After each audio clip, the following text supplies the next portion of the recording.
అయితే దగా అనిపిస్తుంది. కానీ ఈ పర్సన్ ఇంటి దగ్గర కూర్చొని చదువుకుంది, ఫార్మసీ కూడా పూర్తయింది, అటెండెన్స్ అది వాళ్ళు చూసుకున్నారు, ఫీజు రియంబర్స్మెంట్ కింద అయిపోయింది. ఇవాళ అట్లాంటి సాధ్యం అవుతుందా? నేను ఎంఏ సోషియాలజీ చేయడానికి నేను ప్రైవేట్గా చేశాను, డబ్బులు కట్టాను, ఇదైంది. అక్కడ డబ్బులు లేకుండా అయింది వాళ్ళకి. కాబట్టి చదువు వాల్యూ ఏంటి, మనకు ఆ సర్టిఫికేట్ వాల్యూ తెలుసు. నేను బీకామో లేకపోతే ఎంఏ సోషియాలజీనా తర్వాత లానా ఇట్లాంటి ఏంటి దాని మీద ఉండేటటువంటి నాకేంటి ఏదో చదవాలి, ఇంకా ఇంకా ఇంకా ఏదో చెయ్యాలన్నటువంటి ఒక తపన ఉండేది. పిహెచ్డి కూడా అనుకున్నా, ఎంఫిల్ చేసి పిహెచ్డి చేయాలి.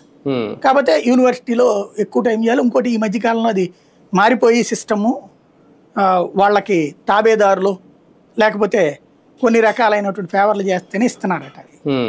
అది యూనివర్సిటీలో నేను అడిగాక అది తెలిసాక ఆ పనులు మనం చేయలేము అని వదిలేసాను అనమాట.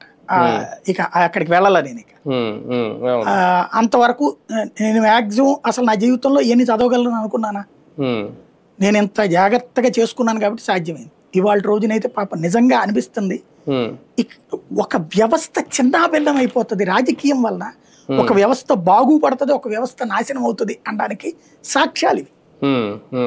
ఇవాళ నువ్వు సరిగ్గా నువ్వు ఆరోగ్యశ్రీ డబ్బులు కట్టకపోతే హాస్పిటల్ స్ట్రైక్ చేస్తే వాళ్ళకేంటి పరిస్థితి? అంతే కదా. ఇప్పుడు